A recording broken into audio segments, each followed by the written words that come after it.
ગુજરાતનું આર્થિક પાટનગર સુરત અને સુરત સિલ્ક સિટી તરીકે ઓળખાય છે, ત્યારે સુરતનો સૌથી મોટો ઉદ્યોગ છે ટેક્સટાઇલ, અને આ ઉદ્યોગ સાથે અનેક ઉદ્યોગો નપતા હોય છે. ખાસ કરીને ટેક્સટાઇલ ઉદ્યોગમાં ડ્રેસ મટીરિયલ હોય કે સાડી, તમામ વસ્તુ વેચવા માટે મોડલિંગ ફોટા તમામ કપડાઓ સાથે મૂકવામાં આવતા હોય છે. પણ તે ખર્ચ મોંઘો હોવાને લઈને સુરતના ટેક્સટાઇલ વેપારીઓ દ્વારા પ્રિન્ટિંગ ઉદ્યોગનો મદદ લેવામાં આવી રહી છે. દ્રશ્ય જોઈ શકાય છે કે કોઈ પણ સાડી અથવા ડ્રેસ હોય તેની સાથે મોડલ દ્વારા તૈયાર કરવામાં આવેલા આ પ્રકારના ફોટા મૂકવામાં આવતા હોય છે, જે ખૂબ જ ઓછા ખર્ચે તૈયાર થતા હોય છે. પણ તમામ મશીનરી છે તે વિદેશોથી આવતી હોય છે. આ મશીનરી સાથે તેનું મટીરિયલ છે એ મટીરિયલ બી કહી શકાય વિદેશથી આવતું હોય છે. જોકે મટીરિયલ મોંઘું થતાની સાથે સુરતમાં ચાલતા 100 મશીન અંદાજિત 50,000 કરોડનો વેપાર મહિને કરે છે, 500 પરિવારને રોજીરોટી આપે છે. ત્યારે એક બાજુ મટીરિયલનો ભાવ વધારાને લઈને વેપારીઓએ ભાવ વધારો કરવાની નોબત આવી છે, ત્યારે ટેક્સટાઇલના વેપારીઓ ભાવ વધારો નથી આપતા, જેને લઈને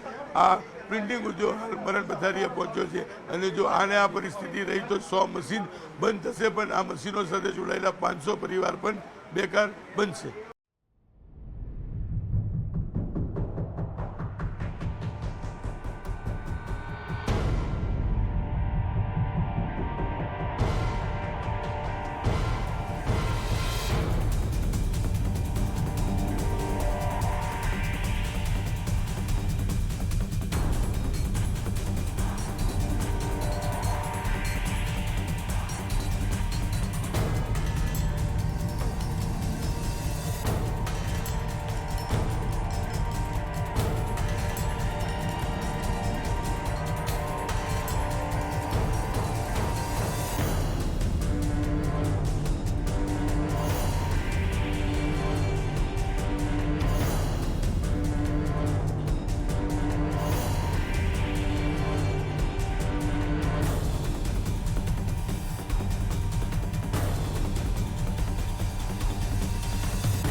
મશીનરી મટીરિયલ બધું ઇમ્પોર્ટ થઈ રહ્યું છે અને માર્કેટમાંથી અમને ભાવ વધારો મળતો નથી.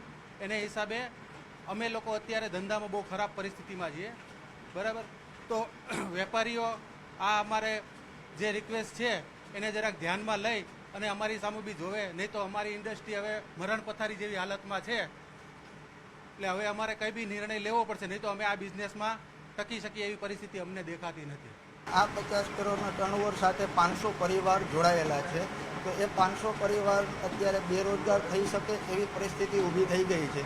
જેમ કે અત્યારે જે ટેક્સટાઇલનો પ્રિન્ટિંગનો જે બિઝનેસ છે એ મરણ પથારી ઉપર ચાલી રહ્યો છે.